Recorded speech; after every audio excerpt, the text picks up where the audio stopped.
The first sign that something was terribly wrong came in the form of a blip on Earth's radar, quickly dismissed as a malfunction. But the blip was real, far too real. A massive alien ship, unlike anything Earth scientists had ever encountered, emerged from the depths of space, its colossal size dwarfing the moon. A strange distortion warped the stars around it as it approached Earth's orbit, sending a ripple of panic through the global defense networks. The UN scrambled to organize a response, but there was little time.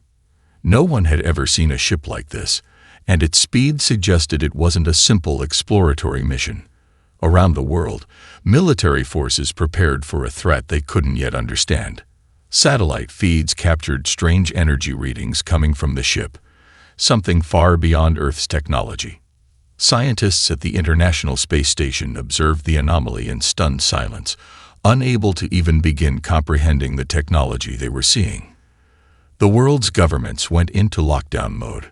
News outlets buzzed with speculation, some reporting that humanity might be on the brink of invasion, others clinging to hope that this was a peaceful encounter.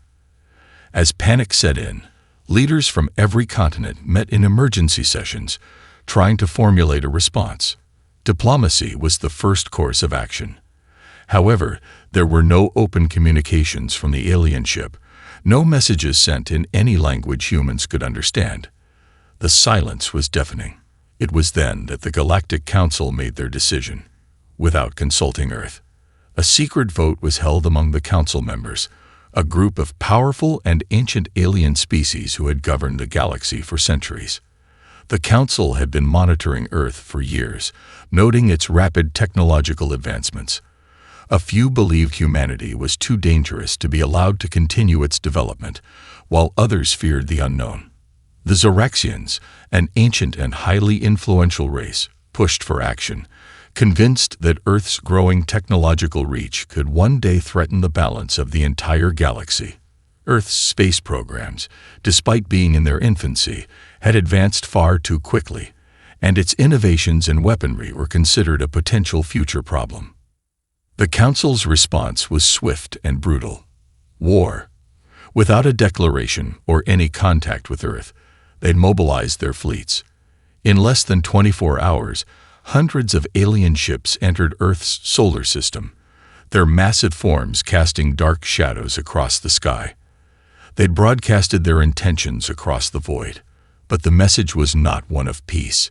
The Galactic Council declared Earth's actions as a violation of galactic norms, a direct threat to the safety of all life in the galaxy. And so, the first shots were fired. Back on Earth, there was still no clear understanding of the scale of the danger approaching. People looked up into the sky, confused, frightened, and unaware of the catastrophic war that was about to engulf them. All they knew was that something had changed, and nothing would ever be the same again. The quiet moments of human history had ended, and the fires of interstellar conflict were just beginning to ignite. The first attack was swift and overwhelming. As the alien fleet entered Earth's atmosphere, they didn't announce their presence with words or warnings. Instead, they unleashed a barrage of energy beams that cut through the sky like lightning, striking major cities and military bases. The devastation was instant. Satellites monitoring the attack transmitted images of towering infernos erupting in places like New York, Paris, and Beijing. Entire buildings collapsed into dust, while skies darkened with the ominous presence of the alien ships overhead. Panic spread like wildfire. Governments scrambled, trying to activate emergency protocols, but the chaos on the ground was too widespread. Global defense systems, designed for terrestrial threats, were completely useless against the alien technology. Earth's most advanced weaponry, nuclear missiles, and air defenses couldn't even scratch the surface of the enemy's ships. The alien fleet appeared indestructible, its shields absorbing every attack. World leaders, now in an emergency summit, faced a terrifying realization. Their planet was utterly unprepared. The shockwaves from the attack reverberated around the globe. People ran in the streets, unsure of where to go or what to do. Some were convinced that humanity's end had come. that Earth was doomed to become another forgotten planet in the galaxy's history. In the chaos, human soldiers began to organize, fighting back in a desperate attempt to protect their homes. The United Nations, operating as Earth's last line of defense, declared martial law. Every country mobilized its armed forces, though they knew their chances were slim. The alien ships, moving with frightening precision, targeted Earth's military infrastructure, first disabling airfields, radar systems, and command centers. But the alien commanders made a critical misstep. They assumed that Earth's inhabitants, unprepared and technologically inferior, would crumble under the weight of such an assault. What they failed to recognize was the unyielding spirit of humanity. Despite the overwhelming power of their attackers, humans fought back with a ferocity born of desperation. With their cities burning and their backs against the wall, people began to do what they did best: adapt. In an underground bunker in the United States, a group of scientists huddled around a collection of alien tech salvaged from the wreckage of an attack.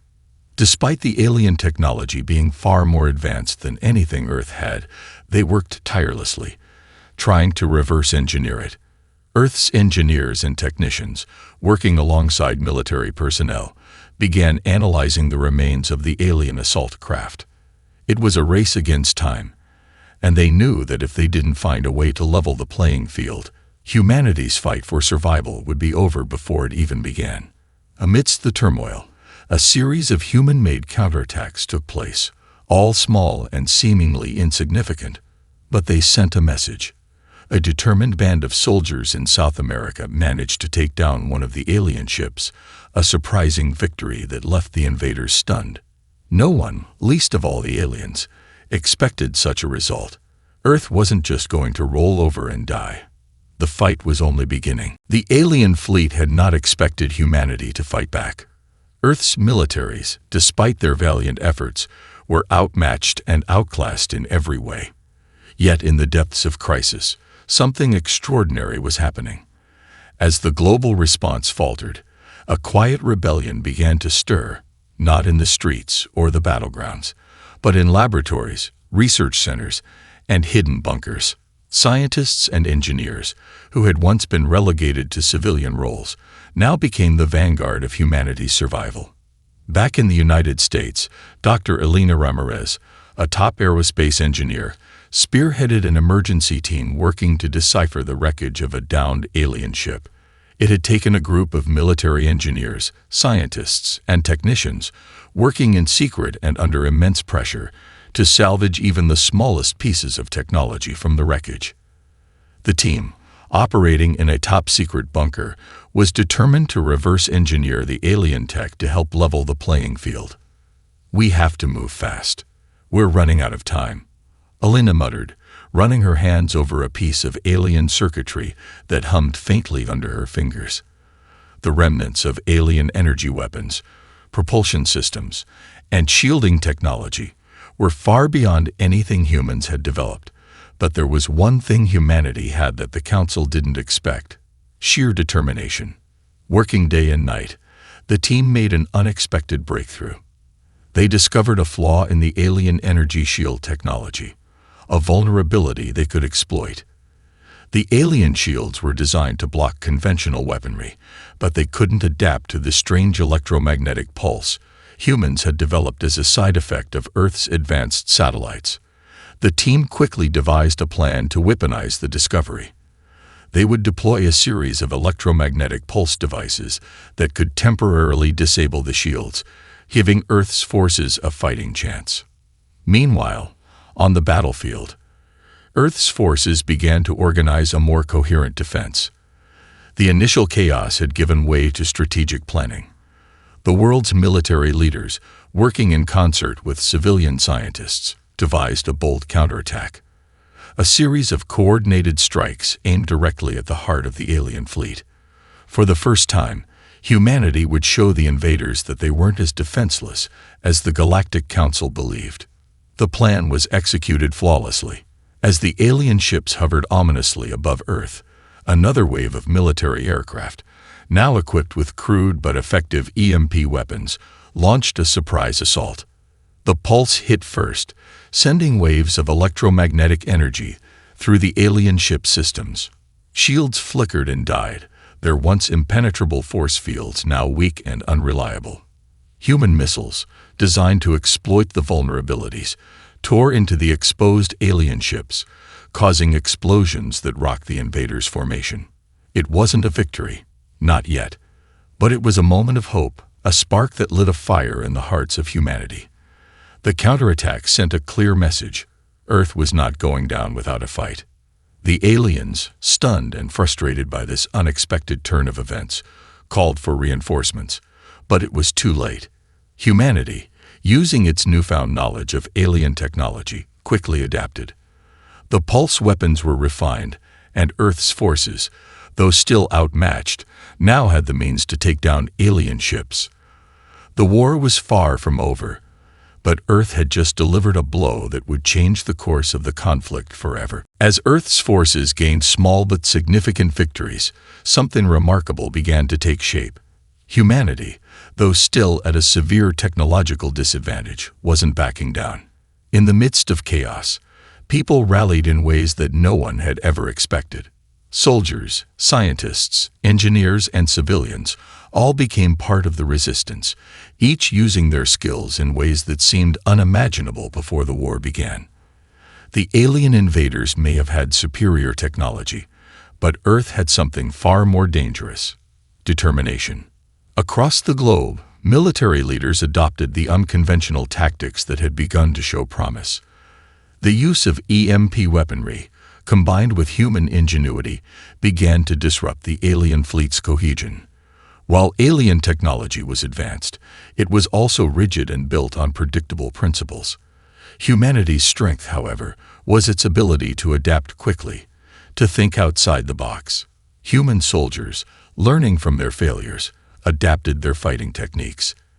They began to fight in ways that confused the alien forces who had expected a straightforward conflict.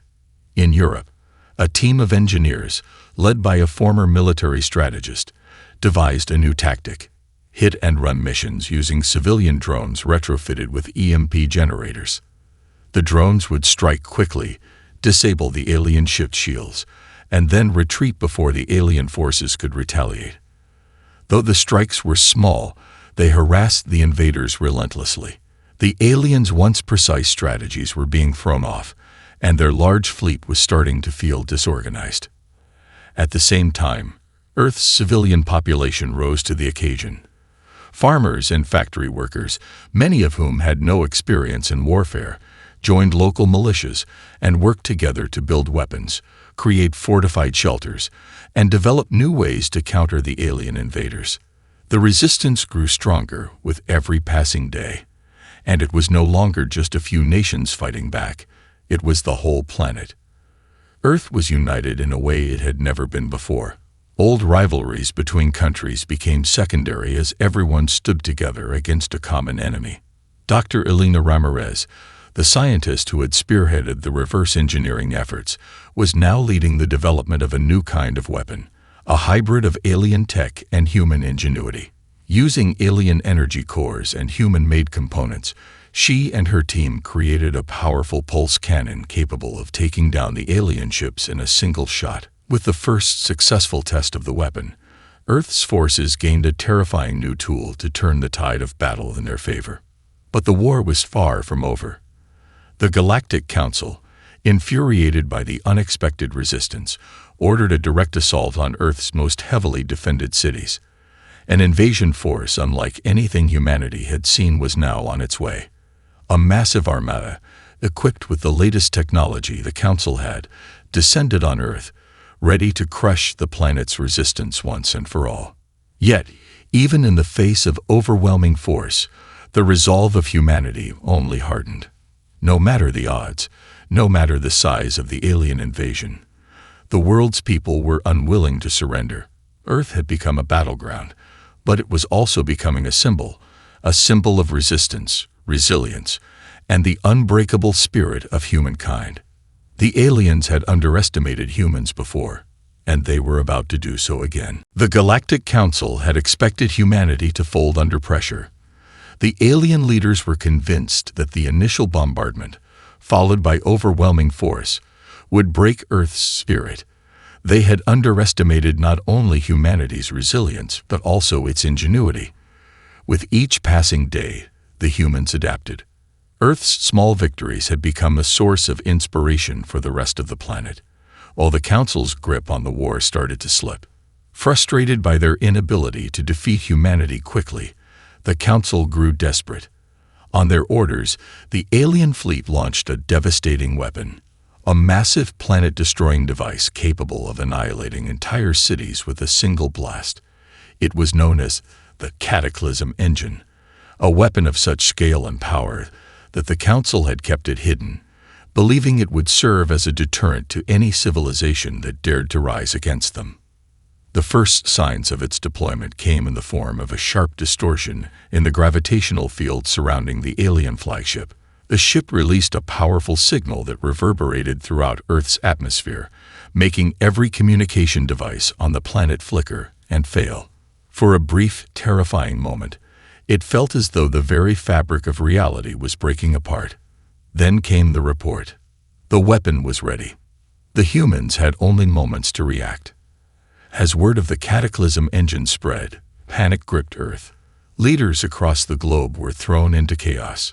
There was no known defense against such a weapon.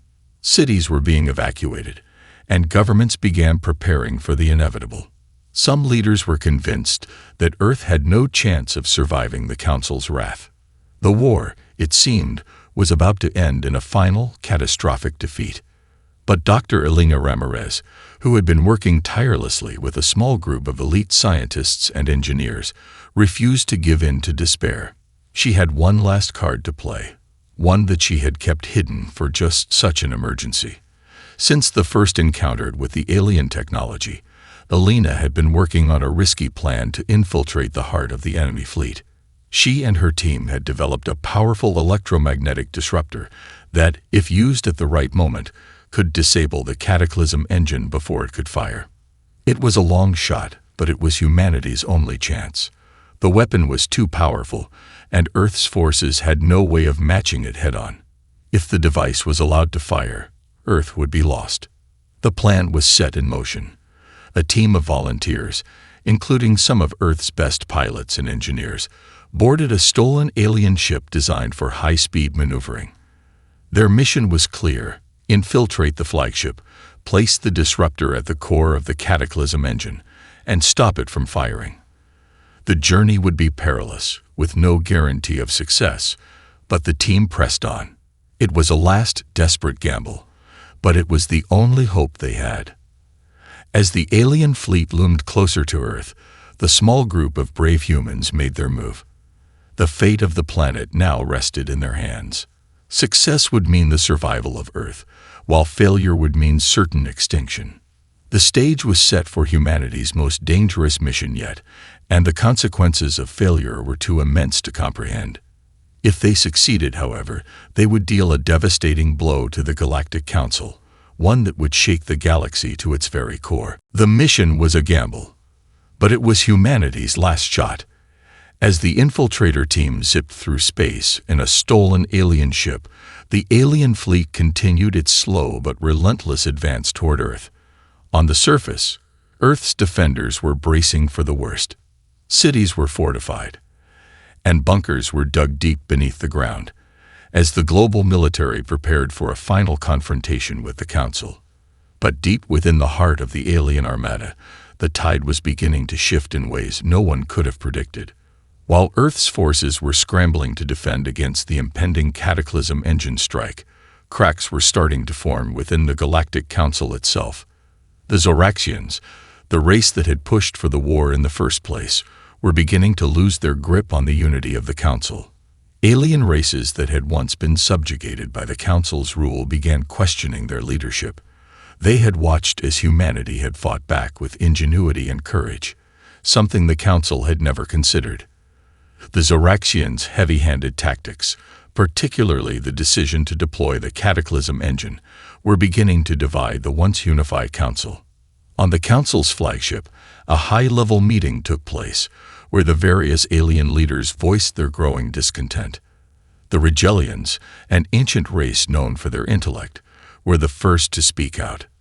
"We were wrong to underestimate humanity," said Supreme Leader Regak, his voice cold but tinged with frustration. "Their technology may be primitive, but their resilience is unmatched.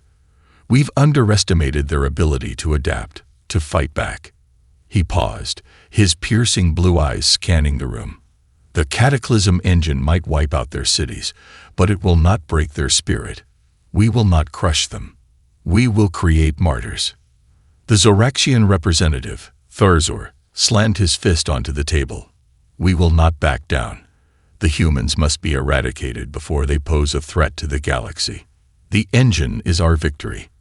We have the power to destroy them once and for all." But the room was no longer filled with unanimous support. The Altharians, an insectoid race with advanced telepathic abilities, remained silent, their multifaceted eyes studying the debate with an air of growing disapproval.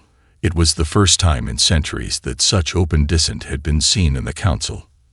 As the discussions grew more heated, the Council's unity began to splinter. The Zoraxians, realizing that they were losing influence, tried to rally support for their final assault on Earth. But the other species, now more aware of humanity's resolve, hesitated. Even if Earth's defenses were not yet fully able to stop the Council, the message was clear. Humanity was not to be underestimated. On Earth, the infiltrator team, now within the heart of the alien fleet, was making progress. The plan to disable the Cataclysm engine was underway. Yet at that very moment, the Council was too consumed by internal discord to realize that their enemy was about to strike back in ways they had not foreseen. The fractures within the Council had begun to form a powerful undercurrent of resistance, and as the infiltrators prepared to activate the disruptor, a new reality was dawning on the galaxy.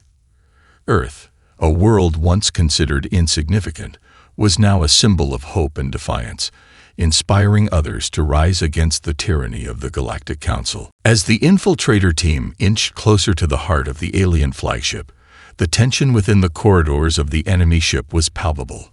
Every step they took, every breath they drew, could be their last. Their mission was nothing short of suicide: to plant the electromagnetic disruptor at the core of the Cataclysm engine and disable the weapon before it could annihilate Earth. Failure was not an option, but success seemed just as impossible. Elena Ramirez, leading the team, kept her eyes fixed on the dim, flickering holographic map projected from her wrist device. They had bypassed the outer defenses, taken down a few alien guards, and now found themselves deep within the heart of the alien vessel. But the clock was ticking. Every moment that passed brought them closer to the activation of the Cataclysm engine and the destruction of Earth. "We're almost there," Elena whispered, her voice tight with the pressure of the situation. Her breath was ragged from the physical exertion of the infiltration, and her mind raced with the thought of Earth's fate. Beside her, Major Thomas Alvarez, a seasoned soldier who had volunteered for this mission, shifted uneasily. "We've got company," he muttered, peering down the dimly lit corridor. Ahead, a small group of alien soldiers appeared, their angular forms glowing faintly in the low light. They were quick, agile, and armed with plasma rifles, a dangerous combination for any human soldier. Without hesitation, Elena signaled for the team to take cover. As the alien soldiers approached, she whispered a single command, and the team fired. The EMP pulse weapons they had modified from alien tech discharge, sending a shockwave through the corridor and disabling the alien troops. But the victory was short-lived. An alarm blared throughout the ship, and the team realized that their presence had been detected. They had no choice now but to press forward and hope the disruptor would work as planned. Meanwhile, back on Earth, the war was reaching its zenith. The alien fleet had been scattered by the earlier EMP attacks, and human forces, bolstered by their recent successes, were now preparing for the final push. Earth's resistance had grown stronger, more organized, Nations once divided were now united, and the global response had become a cohesive strategic effort.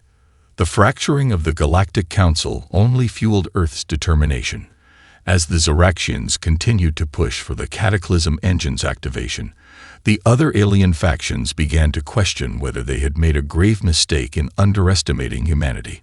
Some factions began to secretly supply Earth with intelligence, while others expressed their concern over the catastrophic consequences of continuing the war. The Zoraxians, however, were undeterred. They believed that only total annihilation would ensure the peace of the galaxy. What they didn't realize was that the very weapon they had deployed to destroy humanity was about to be its salvation. Inside the alien flagship, Alina's team finally reached the core of the Cataclysm Engine. The massive glowing core pulsed with energy, and the device hummed with an ominous power. Alina took a deep breath, glancing at her team. "This is it," she said. "Time to end this." With the disruptor in hand, she moved forward, positioning it near the energy core. The alien sensors were already beginning to register their presence, but it was too late. Alina activated the disruptor. In that moment, the ship shuddered. A ripple of energy surged through the alien fleet. The Cataclysm Engine faltered, its systems failing one by one. And then, a deafening silence. The alien flagship groaned as its internal systems faltered. Elena Ramirez and her team, hearts pounding in their chests, watched in disbelief as the disruptor continued to unleash its electromagnetic pulse, overwhelming the Cataclysm Engine's core. The massive weapon, which had once promised total annihilation for Earth, now stood powerless, its energy fields flickering erratically before sputtering out entirely. "Did it work?" Major Thomas Alvarez asked, his voice thick with disbelief. Elena didn't reply immediately. She simply watched as the glow of the engine faded to nothing. It was as though the heartbeat of the alien flagship had stopped. The powerful hum that had reverberated through the vessel now died away, leaving an eerie silence in its wake. "We did it," she whispered, her voice a mix of triumph and awe. The room suddenly erupted in chaos. Alien soldiers, once stationed at the core, scrambled to figure out what had happened, their movements frantic and disorganized. The disruption had sent shockwaves through the ship, knocking its military infrastructure offline. But the team had no time to celebrate. The clock was ticking, and Earth's future was still at risk. "Let's move," Elena shouted. "Back to the ship now." They moved quickly, weaving through corridors and past alien patrols that were scrambling to regain control. The infiltrators' mission had been a success, but their return journey was just as perilous. It wasn't long before the alien forces realized the full extent of the damage, and the alarms blared, signaling a full-scale response. Outside, Earth's defenses were beginning to shift into overdrive. The news of the failure of the Cataclysm Engine spread quickly, sending ripples of shock through the alien fleet. The Zoraxians' prized weapon had been disabled, and the remaining ships were in disarray. Meanwhile, Earth's forces, bolstered by the shocking victory on the flagship, launched coordinated attacks, striking alien vessels with newfound precision. Back on Earth, the global resistance had now turned the tide of the war.